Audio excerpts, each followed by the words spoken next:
News at 5 starts right now. And we are following a number of developing stories tonight. We just got the heart-wrenching calls made when a woman for a little girl who was opens fire out live from the suspect's home in Gainesville, where authorities are on the scene tonight. Deidre?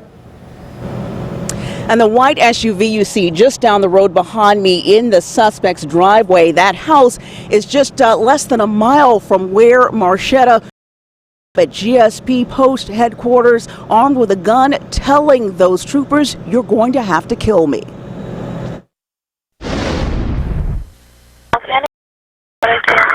Shots fired. Shots fired. Trooper Jeremy Allison's dramatic call just seconds after a gunman opens fire. He took cover and then he fired a second shot. One of the troopers started giving command to drop the gun and ultimately fired one shot, striking the subject in the right shoulder. The times in which we live and the things that the troopers have to deal with on a daily basis. Medics transported to medical center for treatment while investigators work through the afternoon here at the crime scene and waiting for a search warrant less than a mile away at Marchetta's Gainesville home. No word on a possible motive early on, though police say he appeared intoxicated. Brindle lives just down the road. She can't believe such violence struck so close to home. You know, you hear about it all over the news in different states and stuff like that, and to hear that it's right here in your hometown, it's terrifying. Marchetta does face 2 counts of aggravated assault against a police officer tonight. And that's latest here in Gainesville. I'm Deidre Dukes, Fox 5 News. All right, Deidre, thank you. Fox 5 has exclusive new developments tonight in the shocking case of Imani Moss. Back in November of 2013, police found the 10-year-old starved and burned body stuffed in a trash can outside her Gwinnett County apartment. Authorities charged her father and stepmother with her murder. They both faced a possible death penalty, but as Nathalie Pozo with News 6-7 tells us tonight, the little girl's father is now willing to testify against his wife to get a better deal himself. You solemnly swear the testimony you're about to give in this matter now pending shall be the truth, the whole truth, and nothing but the truth, so help you God. Yes, I do. This is exclusive video of Imani Moss in a Gwinnett County courtroom. Pleaded guilty to felony murder and cruelty to children in the death of his 10-year-old daughter. Understanding all of your rights, do you wish to enter a plea of guilty to the felony murder, cruelty to a child in the first degree, and concealing the death of another? Yes, I do.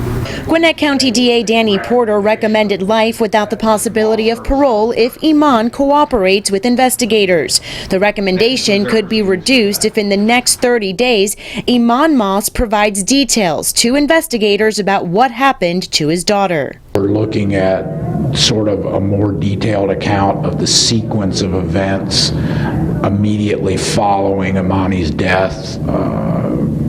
Who did the planning, who prepared for the disposal of the body, those kinds of things. They've seen. Tiffany Moss pleaded not guilty to the murder. Imani's attorney says his client felt entering a guilty plea was the best thing to do. Mr. Moss loved his daughter. After discussing the case, the strength of the case against him, and also just what was the best thing that he wanted to do, this is where we came out at. And one of the conditions of today's recommendation is that Imani Moss testify against his wife, Tiffany, who faces the death penalty. In Gwinnett County, Nathalie Pozo, News Radio 106.7 for Fox 5 News. Take a look at this video from Henry County. A man stealing cigarettes from a Walgreens on Jonesboro Road in McDonough. You see him throwing packs of cigarettes into a box. He puts the box near the door and walks away. He comes back and about a bad smell. Homicide investigators are still on the scene trying to figure out whether foul play was involved in that death. Well, turning now to the weather, a cold front moving now into metro Atlanta. And that means we could be seeing some storms this evening. Fox 5 Storm Team Chief Meteorologist David Chanley is tracking the changes for us. David? Yes, Lisa and Russ, we are going to see some rain and thunderstorms roll across metro Atlanta tonight and early tomorrow morning. In the meantime, we're dealing with a few showers have popped up. The heaviest I can find is down here in Putnam County, southeast of the city, in and around Eatonton right now. The possibility of gusty winds up to 40 miles an hour, even some small hail possible, and some heavy rain is very, very likely, and the storm's moving off to the east at about 15 miles an hour. Some more wet weather up towards Greensboro and Greene County, right along I-20. And then up in Jasper, Pickens County, we had a brief shower up there just to the north of Jasper. It's moving off to the northeast as well, and one brief shower there rolling across Blairsville and Union County just to the south there. But look at the line of storms, and a few of those flashing there are severe thunderstorms capable of some damaging wind and large hail in around Huntsville right now. That's the storm system that wants to come our way through the nighttime hours. So let me show you how that will. Then things are. Ordinary day for employees. No, exactly. People have been stopping by this Applebee's parking today to drop off flowers on the spot where Smith was parked when someone shot and killed him early Sunday morning. And this may be tough for some to listen to, but late this afternoon, Fayette County 911 released the emergency call that Smith's girlfriend made to report the shooting. Oh my God, Fanville.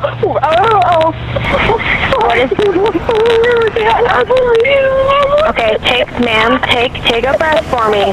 What is your address?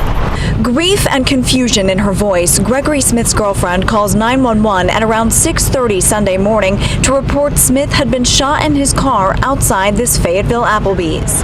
This is where he works. He manages here. I don't know what the hell happened. He's in his car.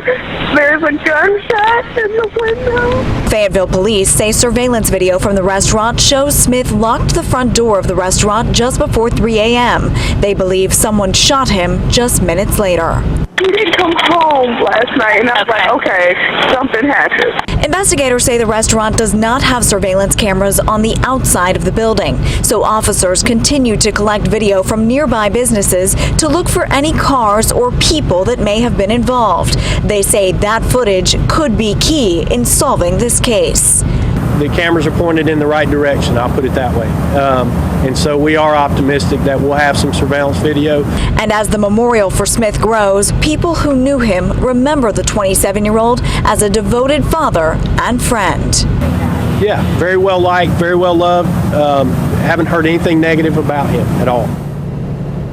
Now, as we've been out here this afternoon, more people have been adding flowers to that memorial. We've seen employees and others stop by the flowers and take a moment to reflect. We even saw one man take off his hat and give some words of prayer.